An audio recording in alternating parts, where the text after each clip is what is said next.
Bismillahirrahmanirrahim. Let's start our today lecture. It's about the bread, the staple food which is obtained uh, by the processing of wheat flour with the different ingredients like water, oil and fat, milk solids, yeast, sugar, and such type of other things which are necessary, which ensure the optimum conditions for the processing of bread. So let's start our today lecture. What is bread? It is a staple food made from flour mixed with other dry and liquid ingredients, usually combined with a leavening agent and kneaded, shaped, and to loose and baked. तो जो bread है it is a staple food which is made from the mixed floor mixed तो जो floor है उसे mix किया जाता है विद द डिफरेंट इंग्रेडिएंट्स उसमें ड्राई इंग्रेडिएंट्स भी शामिल होते हैं और जो लिक्विड इंग्रेडिएंट्स हैं वो भी शामिल हैं तो इसके अलावा जो है लिवनिंग एजेंट है यानी कि यीस्ट वगैरह वो यूज़ किया जाता है या डिफरेंट प्रोडक्ट्स बनाने के लिए बेकिंग सोडा भी यूज़ करते हैं तो उसको यानी फिर उसकी नीडिंग की जाती है उसे शेप दी जाती है डेफिनेट इनटू लूज और फिर उसको एंड प्रोसेस है उसकी बेकिंग कर दी जाती है तो ये सारे जो स्टेप हैं इससे जो हमें एंड प्रोडक्ट मिलती है वो है bread in western culture bread was important food made from grain staple तो जो मगरबी ममालिक हैं या जो मगरबी तहजीबें हैं कल्चर्स हैं तो वहाँ जो ब्रेड है तो ये एक अहम फूड है और ये ग्रेन स्टेपल ग्रेन से बनाई जाती है तो if we concern about the history it was originated during modern stone age तो ये मॉडर्न स्टोन एज में यानी कि ये ब्रेड का जो कंसेप्ट था ये इंट्रोड्यूस हुआ तो अबाउट 8000 बिफोर करस एरा तो 8000 सदी ईस्वी पहले यानी कि जो थी वो ये ब्रेड का कंसेप्ट जो है लॉन्च हुआ maybe world's oldest food तो ये जो है जो वर्ल्ड वाइड जो ओल्डेस्ट फूड है तो उसकी एक फॉर्म है ब्रेड रोटी जिसे कहते हैं तो यानी ये हम अनलीवन ब्रेड की बात कर रहे हैं जो कि 8000 बिफोर क्रिस्ट इरा जो है यानी कि बनाई गई तो ये दुनिया की जो है कदीम तरीन खुराक में से एक है bread making of brand did not happen immediately तो यानी कि ये नहीं है कि जो मसलन लोग थे जो उस इरा में रह रहे थे तो उन उनको यानी ये कंसेप्ट था कि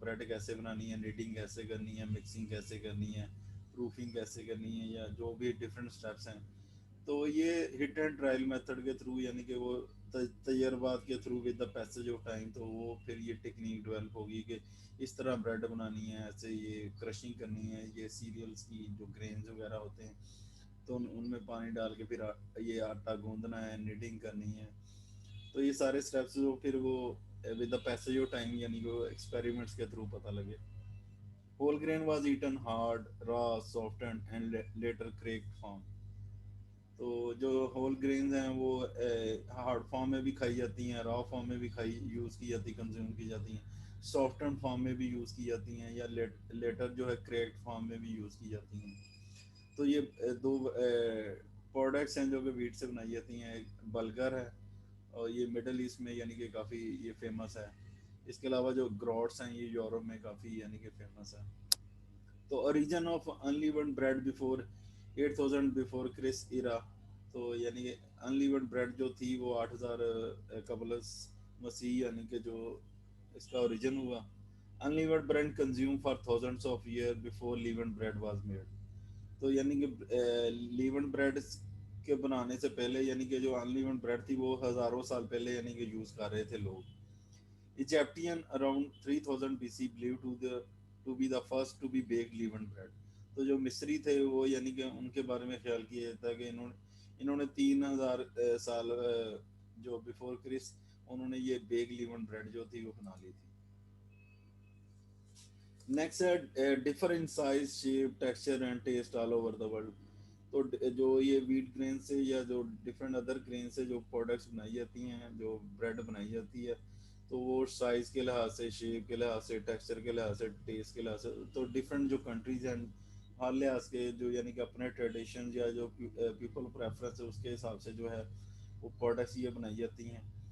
तो, उनका यानी टेस्ट वगैरह, उनका टेक्सचर, उनकी शेप और साइज, ये सारी चीज़ें डिफर करती हैं। Vary in size from small sticks to loaves weighing several kilogram. तो इनका जो साइज है या जो उनकी शेप है या इनका जो वेट है वो डिफर करता है कि very in size from small sticks यानी छोटी छोटी स्टिक्स भी बनाई जाती हैं, या फिर सेवरल किलोग्राम की जो ब्रेड है वो भी बनाई जाती है। यानी कि इधर तो ये मोस्टली जो है वो अबाउट 250 ग्राम्स, या इससे जो यानी मिलता जुलता जो वेट है वो इतना, यानी कि नॉर्मल जो ब्रेड होती है 250 ग्राम से लेके 500 ग्राम तक। The product terminology is strongly linked with the local consumer preferences and traditions। तो जो प्रोडक्ट की टर्मिनोलॉजी है वो कैसे लिंक करती है लोकल कंज्यूमर प्रेफरेंस के, लोगों की प्रेफरेंस क्या है, वो क्या चीज़ खाना पसंद है, किस तरह का टेस्ट है। क्योंकि जो ये ब्रेड्स हैं तो ये फॉर एग्जांपल ये जो हम कंज्यूम करते हैं वाइट ब्रेड होती है, वाइट ब्रेड के अलावा ब्राउन ब्रेड भी होती है, मल्टी ग्रेन ब्रेड भी होती है, फ्लैट ब्रेड भी होती है, पिटा ब्रेड भी होती है ये, और इसके अलावा ये फ्रूट ब्रेड भी होती है। तो ये डिफरेंट यानी फॉर्म्स हैं जो कि यानी कि ब्रेड की बनाई जाती हैं। लेकिन जो जो ब्रेड यानी कि जो लोगों की जो कंज्यूम करते हैं लोकली, जो तो फिर वही चीज़ बनाते हैं वो जो दुकानदार हैं या जो बेकर्स वगैरह, या जो मसलन ये डिफरेंट इंडस्ट्री हैं like Dawn Vita Wonder bread, और इस तरह यानी कि और भी यानी कि काफ़ी हैं ब्रेड्स। तो ये डिफरेंट जो ब्रेड इंडस्ट्रीज हैं तो ये वो जो लोग कंज्यूम करते हैं प्रेफर करते हैं तो वही चीज़ बनाते हैं। अब ये नहीं कि और चीज़ बना लें तो वो लोग इधर खाएं ना। तो इसके अलावा ये ट्रेडिशंस पे और लोकल कंज्यूमर प्रेफरेंसेस पे डिपेंड करती है। All of the bread types require their own processing techniques, processing equipments and processing control mechanism. तो जितनी भी यानी कि ब्रेड्स की टाइप्स हैं या जो जो भी ब्रेड्स बनाई जाती है, हर एक की अपनी रेसिपी है, हर एक की अपनी टेक्निक है। तो डिफरेंट इक्विपमेंट्स यूज़ होते हैं और डिफरेंट प्रोसेस कंट्रोल मैकेनिज्म जो हैं वो फॉलो किए जाते हैं। तो मसलन कई रेसिपीज़ में एग्स नहीं डालते, मिल्क नहीं डालते, कई डालते हैं, मिल्की ब्रेड जिसे कहते हैं। इसी तरह जो ये आम जो मोहल्लों वगैरह में या जो छोटी कॉलोनियों में जो हैं जो लोकली प्रोड्यूस करते हैं, तो उन्होंने घरों में यानी कि वो लकड़ियों के जो हैं ये बेकिंग ओवन बनाए होते हैं, जो लकड़ियाँ उसमें जला के तो वो ओवन का प्रोसेस स्टेप ये परफॉर्म करते हैं for making different bake products. तो जो इंडस्ट्रीज होती हैं या जो ये गुड मार्ट्स वगैरह या स्वीट्स बेकर्स जैसे आइडियल स्वीट्स हैं, तो उन्होंने ओवन वगैरह रखे थे जो प्रॉपरली टेम्परेचर ह्यूमिडिटी वगैरह जो भी उसके लिए प्रॉपर कंडीशन वगैरह चाहिए, प्रूफिंग वगैरह हर चीज़ प्रॉपर यानी हर चीज़ वहाँ है। तो ये जिस तरह की रेसिपी है या जिस तरह की प्रोडक्ट है तो उस लिहाज से पे ये डिफरेंट मैकेनिज्म इक्विपमेंट्स या उस पर डिपेंड करती है। नेक्स्ट है what is the nutritional quality. It provide significant source of protein complex protein complex carbohydrates. जो कम्प्लेक्स कार्बोहाइड्रेट्स होते हैं वो स्टार्च की फॉर्म में होते हैं, स्टार्ची कंपोनेंट होता है एंडोस्पर्म। और इसके अलावा फाइबर, वाइटामिन और मिनरल्स। तो इसमें डिफरेंट जो है कॉन्स्टिट्यूएंट्स हैं, ये माइक्रो न्यूट्रिएंट्स और मैक्रो। तो इसमें जो प्रोटीन है, कार्बोहाइड्रेट्स है, फाइबर है, वाइटामिन है और मिनरल्स।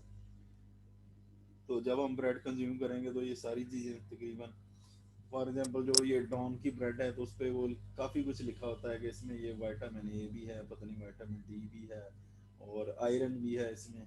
तो पता नहीं आई थिंक होता भी है कि नहीं। तो अगर यानी कि जो बंदा मसलन जिसने लेबल पे ये सारी चीज़ें मेंशन की हैं तो वो फिर उसमें भी चीज़ें ऐड हों। ये नहीं हो कि जस्ट वो लेबलिंग की हद तक हो ताकि जो कंज्यूमर है वो अट्रैक्ट हो। नहीं, वो चीज़ें ऐड करनी चाहिए ताकि कंज्यूमर को एक्चुअली बेनिफिट हो जो कोई खाए।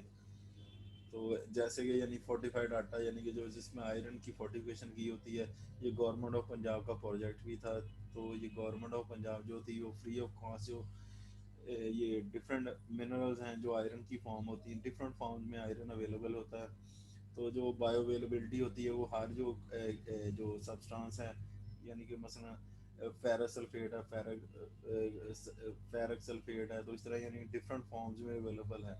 तो उसकी हर एक की अपनी बायो अवेलेबिलिटी होती है कि विद इन द बॉडी जो है वो अब्जॉर्ब होगा और कितना जो है वो अवेलेबल होगा फॉर द बॉडी रिक्वायरमेंट।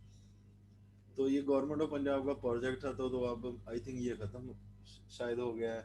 तो अब वो फोर्टिफाइड फोर्टिफिकेशन नहीं कर रही, यानी कि मिल्स को ना कोटा देती थी गवर्नमेंट ऑफ पंजाब के, वो मिनरल्स वगैरह प्रोवाइड करती थी ताकि जो आम आदमी है, जो कि ये रोटी तो हर एक ने खानी है, मसलन फ्रूट्स एंड वेजिटेबल या मिल्क वगैरह किसी को नहीं मिलता, तो एटलीस्ट जो रोटी बंदा खाएगा, क्योंकि ये लोग मोस्टली हैं जो परचेज करते हैं ये शॉप्स वगैरह से जो बैग्स होते हैं 10 kg 20 kg वाले, तो एलडी जो लोग खाएंगे उससे कुछ ना कोई फायदा तो होगा, तो इसलिए गवर्नमेंट ऑफ पंजाब का इनिशिएटिव था, लेकिन अब वो आई थिंक खत्म हो गया है।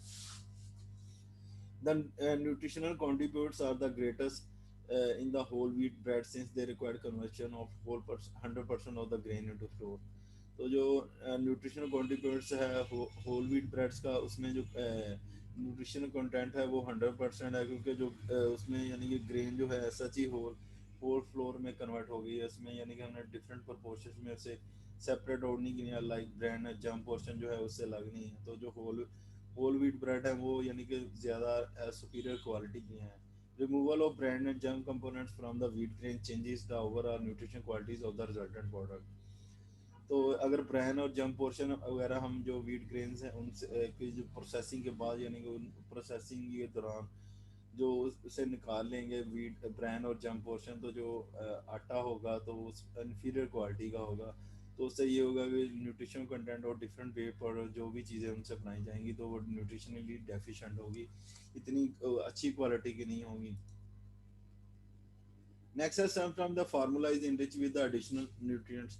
तो कई दफ़ा ऐसा होता है कि जो रेसिपी होती है या जो फ्लोर वगैरह है या कोई और चीज़ जिसमें हम कोई भी चीज़ जो हम परफॉर्म करें, तो एडिशनल न्यूट्रिएंट्स हम ऐड करते हैं, उसको हम कहते हैं fortification.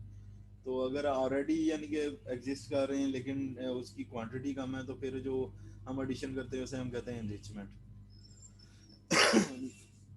Sorry. The enrichment mainly comprises the addition of calcium, some of the essential amino acids, and a semi-labile form of iron। तो यानी कि ये डिफरेंट फॉर्म में जो है ये एसेंशियल अमीनो एसिड्स, आयरन या जो कैल्शियम वगैरह है, इसकी फोर्टी एनरिचमेंट की जाती है ताकि जो प्रोडक्ट है वो इनरिच बने और उसकी क्वालिटी जो है वो सुपीरियर हो और उसके जो डेफिनेट बेनिफिट्स हों, फिजियोलॉजिकल बेनिफिट्स या हेल्थ बेनिफिट्स, जो ह्यूमन जो भी उसे कंज्यूम करे उसे हेल्थ बेनिफिट्स हों।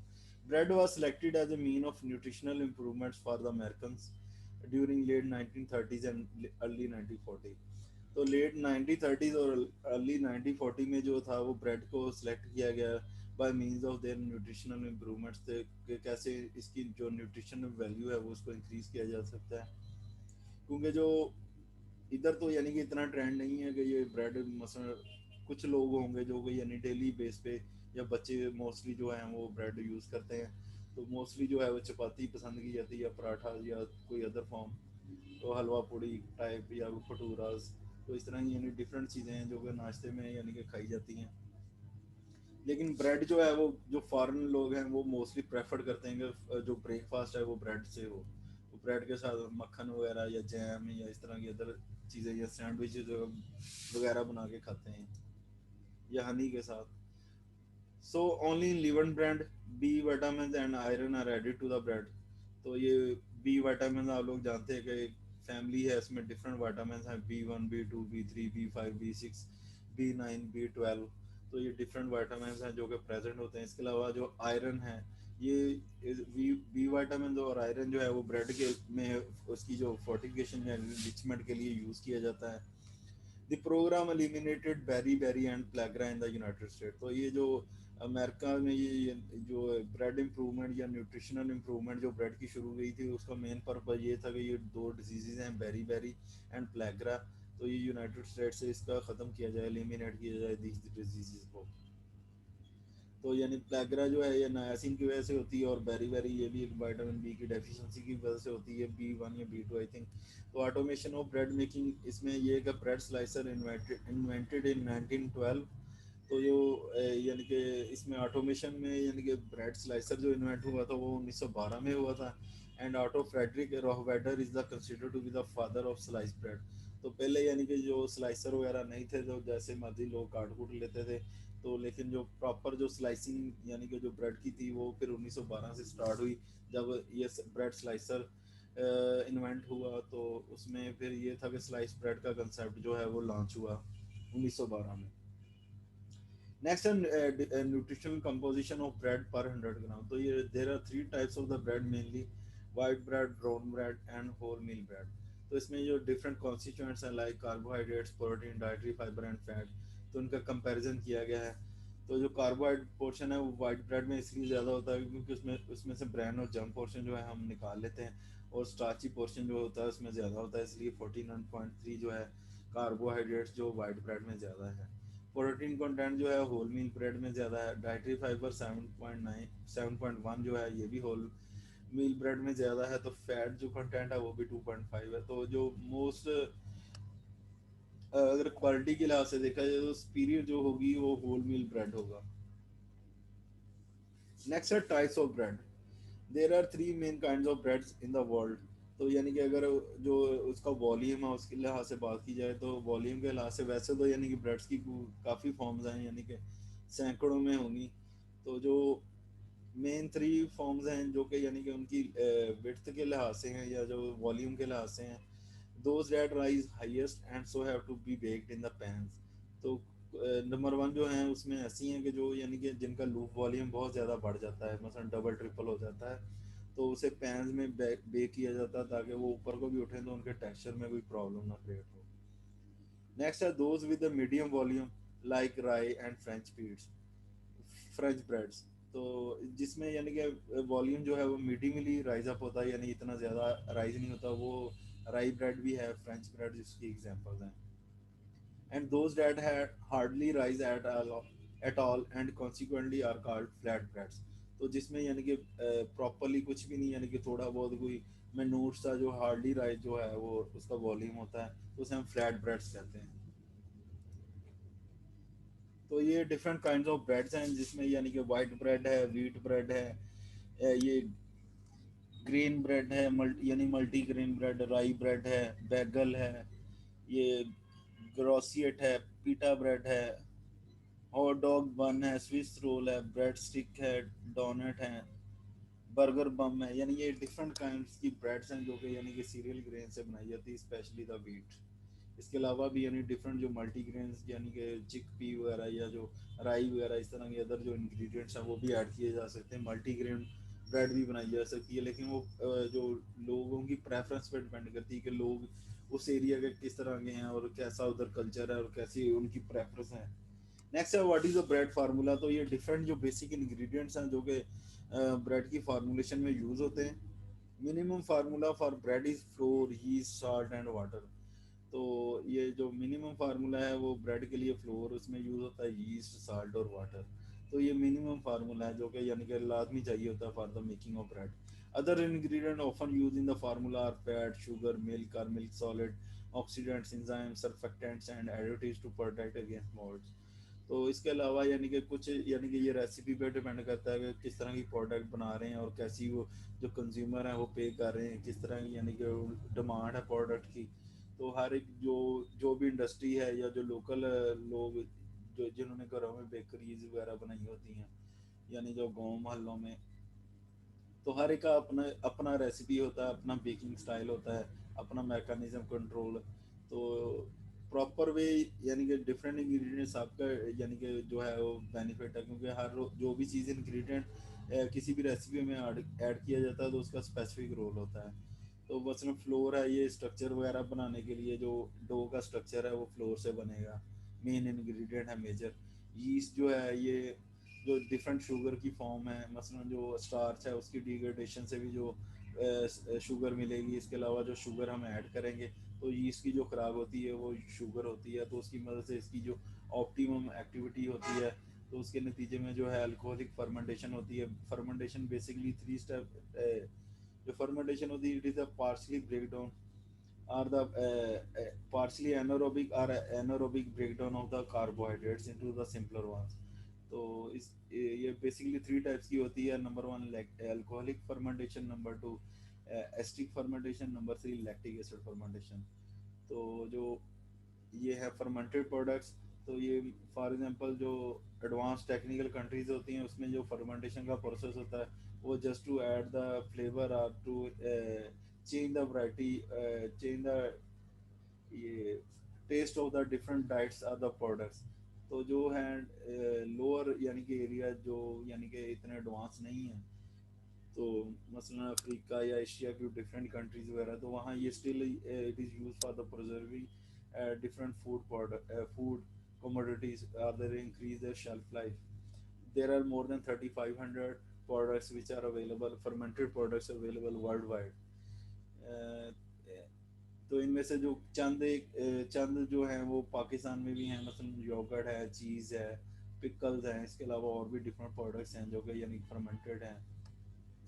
बियर वगैरह, विनीगर वगैरह प्रोडक्शन होती है पाकिस्तान में। तो ये काफ़ी चीज़ें हैं जो कि यानी कि फर्मेंटेशन से बनाई जाती हैं। तो मेन ऑब्जेक्टिव यही है कि एक तो रहा क्वालिटी जो है उसे यानी कि उसकी शेल्फ लाइफ जो है वो बढ़ाई जाए, और दूसरा ये कि जो टेस्ट है प्रोडक्ट में मॉडिफिकेशन इन द टेस्ट, तो वो उसके लिए for the add in special purpose के लिए फिर यूज़ की जाती है फर्मेंटेशन का स्टेप। तो ये ब्रेड में जो अल्कोहल या जो कार्बन डाइऑक्साइड प्रोड्यूस होती है वो विद द पैसेज टाइम जब यानी कि वो डिफरेंट फिनोमिना करते हैं, लाइक बेकिंग है, तो बेकिंग में ये जो जितनी भी अल्कोहल प्रोड्यूस हुई होती है ये एवापोरेट हो जाती है, और जो प्रोडक्ट हो तो ये वो अल्कोहल फ्री हो जाती है।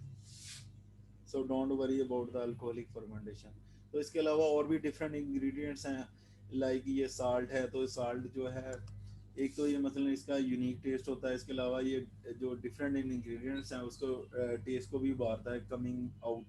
तो इसके अलावा वाटर जो है वो यूज़ किया जाता है फॉर मेकिंग अ डो और mixing the different ingredients in uniformly. और इसके अलावा जो है ये शुगर फैट जो है ये ओवरऑल पार्टाबिलिटी ऑफ द प्रोडक्ट को इंक्रीज करने के लिए increase the tenderness, shyness and the colouring effect. इसके अलावा जो है milk increase the protein content, if the protein content in our product is more than the gluten network which is formed due to the gliadin and glutenin, it will hold up the much more amount of carbon dioxide, and the volume will be become uh, double or twice। तो यानी इस तरह यानी कि ये भी protein जो है ये भी हेल्पफुल है। इसके अलावा ऑक्सीडेंट्स वगैरह हैं for the improvement of the different functions enzymes. Naturally जो है स्टार्च वगैरह में जो फ्लोर वगैरह होता है उसमें दो अल्फ़ा माइलेज और ये डिफरेंट जो है इंजाइम्स वगैरह प्रेजेंट होते हैं। तो अल्फ़ा माइलेज और बीटा माइलेज, तो ये ब्रेक डाउन करते हैं स्टार्च की तो इनटू द सिंपलर वन। तो इसके अलावा और भी डिफरेंट जो हैं एंजाइम्स जो हम खुद से भी ऐड कर सकते हैं और प्रेजेंटली भी ऐड होते हैं। तो इसके अलावा डिफरेंट सर्फेक्टेंट्स हैं, तो यानी कि ये जो हेल्पफुल होते हैं सर्फेक्टेंट, जो यानी कि हम कोई भी टेक्सचर वगैरह बना रहे हैं तो उसकी सरफेस टेंशन है उसको डिक्रीज करते हैं। और इसके अलावा जो एडिटिव्स हैं वो आप लोग जानते हैं कि these are the substances which we add technically for special purpose during processing distribution storage. तो इसमें यानी कि कलर अडल्ट्रेंट, ये कलर एडिटिव्स भी आ जाते हैं इसमें, फ्लेवर इन्हांसर्स भी आ जाते हैं, एंटी माइक्रोबियल एजेंट्स, एंटीऑक्सीडेंट्स, और इसके अलावा और भी anti forming anti caking agents वगैरह। तो इस तरह यानी कि जो मोल्ड्स की ग्रोथ है जो कि ब्रेड में बहुत ज़्यादा होती है, तो उसकी रोकने के लिए डिफरेंट जो सॉर्बेट्स वगैरह या इस तरह की और चीज़ें जो हैं वो एडअप की जाती हैं। तो एंटीऑक्सीडेंट जो लाइक स्कॉर्बिक एसिड या एल्सिस्टीन वगैरह ऐड किया जाता है। और इसके अलावा जितने भी ये इंग्रेडिएंट यूज़ हो रहे हैं तो ये सबके कोई ना कोई फंक्शन जो है वो मौजूद है इधर। तो let's discuss about the functions. Number one, sugar and yeast. Sugar is consumed by yeast cell in a thoroughly natural process called as fermentation। तो जो शुगर है वो yeast cell यूज करते हैं। तो ये yeast cell जो होते हैं ये मतलब इनकी भी कई फॉर्म होती है, ड्राई फॉर्म में होते हैं ये, इसके अलावा वेट फॉर्म में भी अवेलेबल होते हैं, और इसके अलावा डिफरेंट फॉर्म में ये ईस्ट अवेलेबल होती है। जो मोस्टली यूज़ की जाती है वो ड्राई ईस्ट यूज़ किया जाता है। Sugar is consume by yeast cells is thoroughly natural process called fermentation। Carbon dioxide gas is released and alcohol is produced। Reactive reactions vital to bread rising and baking। तो ये जो इसमें carbon dioxide वगैरह रिलीज होती है और alcohol वगैरह रिलीज होती है, reactions are quite vital for the bread rising and baking. Next है 25 to 29 degree Celsius is an ideal environment for the yeast growth. तो यानी कि जो यीस्ट की ग्रोथ है वो 25 से 29 डिग्री सेल्सियस पे वो बेस्ट होगी, ऑप्टिमम होगी, ideal, these are the ideal condition. तो इससे अगर कम बेश होगी तो जो यीस्ट की एक्टिविटी है वो स्टॉप हो जाएगी, हिंडर हो जाएगी या कम हो जाएगी। Stored at room temperature and open without a protective water container, it loses its power at about 10% per month. तो अगर यानी कि इसे प्रॉपर, अगर इसे वैसे तो रूम स्टोर यानी स्टोर किया था रूम टेम्परेचर पे, तो अगर यानी कि इसके पैकेट को यानी कि अगर हम थारोली कट आउट कर लेंगे, तो उससे ये होगा कि जो इसकी पावर है यानी जो ये यीस्ट की, तो वो कम अल्टीमेटली कम होना शुरू हो जाएगी। तो ये पर मंथ के लिहाज से 10% जो है वो डिक्रीज होती रहेगी। इसके अलावा yeast fermentation is retarded in the presence of high concentration of sugar and salt. यानी कि अगर शुगर की क्वांटिटी कम है, फिर तो यानी कि वेल एंड गुड, तो यीस्ट जो है वो यानी कि जो इसे यूज़ करेगा, यूटिलाइज करेगा और जो अपनी नॉर्मल एक्टिविटी है वो परफॉर्म करेगा। अगर शुगर और साल्ट की कंसंट्रेशन बहुत ज़्यादा है, तो फिर जो यीस्ट की फर्मेंटेशन है वो उसे रिटार्ड कर देगा, ये शुगर और salt. Next is salt. This not only adds flavor but helps to bring out the natural flavors. तो यानी कि ये जो साल्ट होता है ये ना सिर्फ ये टेस्ट देने के लिए यूज़ करते हैं, बल्कि ये दूसरे अदर जो नेचुरल फ्लेवर्स वहाँ मौजूद हैं, तो उनके भी जो टेस्ट है उनको बांटता है। नेक्स्ट है it is bread made without salt is quite bland fat and almost inedible. तो यानी कि वो क्वाइट ब्लैंड फैट होती है, तो यानी कि उसमें यानी कि जो प्रॉपर जो है फर्मेंटेशन का जो प्रोसेस है वो इतना अच्छा नहीं होता, तो उसकी वजह से जो ब्रेड है वो फ्लैट सी रह जाती है और it is almost inedible. Never add it to the liquid in which the yeast is dissolving as it inhibits yeast growth. तो यानी कि यीस्ट को यानी कि एक्टिव करने के लिए सबसे पहले यानी कि उसे हम डिसॉल्व करते हैं वाटर में। तो उसमें यानी कि अगर हमने वाटर जिसमें यानी कि यीस्ट को हमने ऐड किया हुआ है, तो अगर उसमें हमने नमक ऐड कर दिया तो जो यीस्ट है उसकी ग्रोथ रुक जाएगी। तो उससे अलग ही यानी किसी पॉट में उसे यानी कि नमक को डाल के तो जो रेसिपी उसमें यूज़ करें। It also assist with the fermentation process by strengthening the protein network so that it traps more gas which makes for a larger loaf। तो इसके अलावा ये फर्मेंटेशन के प्रोसेस को जो है वो असिस्ट करता है ताकि जो प्रोटीन नेटवर्क है वो स्ट्रांग हो और वो ज़्यादा जो गैस है वो ट्रैप कर सके, जो कार्बन डाइऑक्साइड है, which makes for a large loaf volume. Next है eggs. These eggs add proteins and colour. आप लोग जानते हैं कि ये यॉक का कलर जो होता है स्पेसिफिक ये ऑरेंज येलो सा होता है। तो ये भी यानी कि यूज़ किया जाता है for making product more nutritional. तो प्रोटीन आप लोग जानते हैं they also add to keeping quality of bread due to preserving quality in the lecithin in the egg. तो लेसिथिन इसमें मौजूद होता है, तो इसका भी प्रिजर्विंग इफेक्ट होता है on the bread. if eggs are added in addition to the required liquid amount then decrease liquid in the recipe। तो अगर लिक्विड पोर्शन जो जितना भी यानी हम यूज़ कर रहे हैं, अगर उसके अलावा हम एग्स डाल रहे हैं, तो अगर एग्स डालने हैं तो फिर जो लिक्विड पोर्शन है उसे थोड़ा सा कम कर दिया जाता है with respect to the how much quantity of the eggs you added. Next है milk make bread rise higher toast more evenly and quickly. तो ये मिल्क जो है ये भी यानी कि जो ब्रेड की क्वालिटी है उसको इन्हांस करता है by mean of rise higher toast more evenly and quickly. Bread will have a fine texture and keep longer. तो यानी कि उसका जो टेक्सचर होता है वो नरम स्मूथ सा बन जाता है।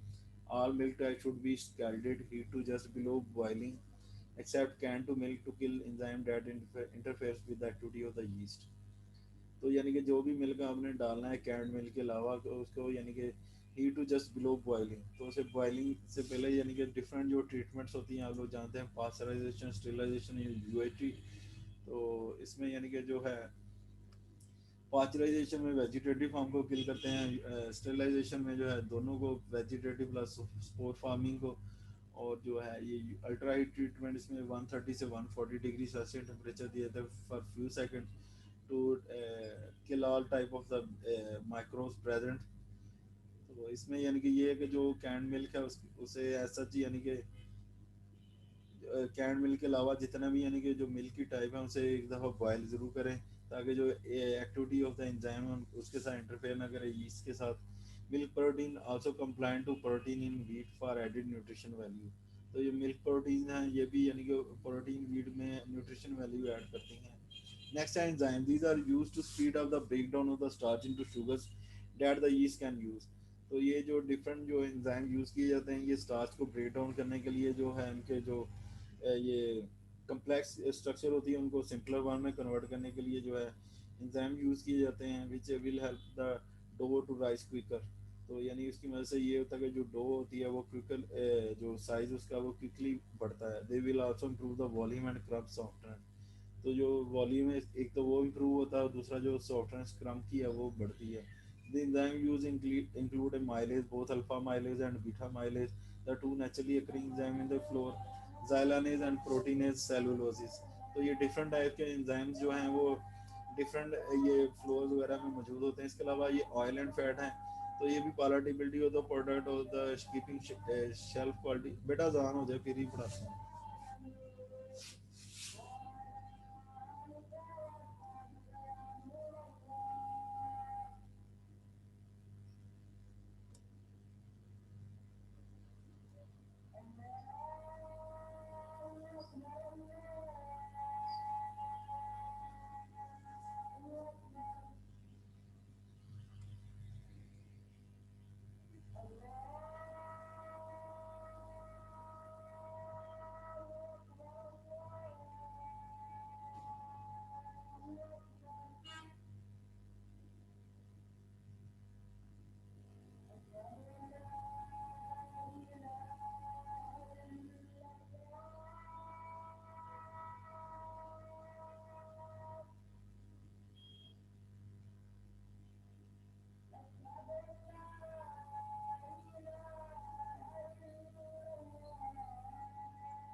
तो हम बात कर रहे थे ऑयल एंड फैट के related, it improving the overall palatability of the product.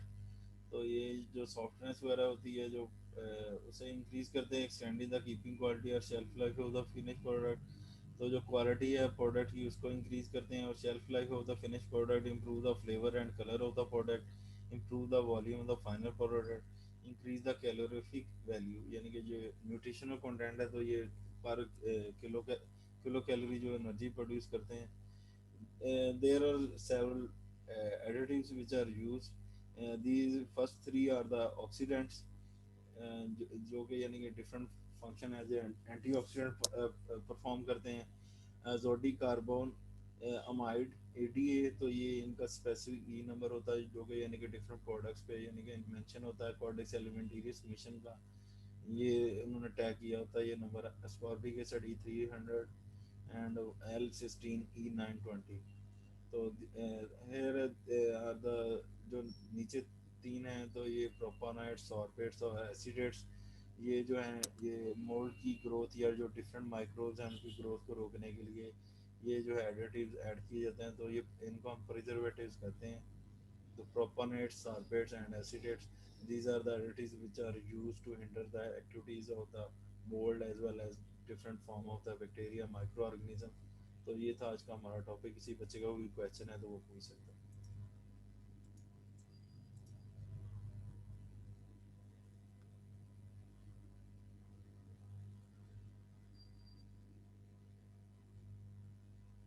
किसी बच्चे को कोई क्वेश्चन?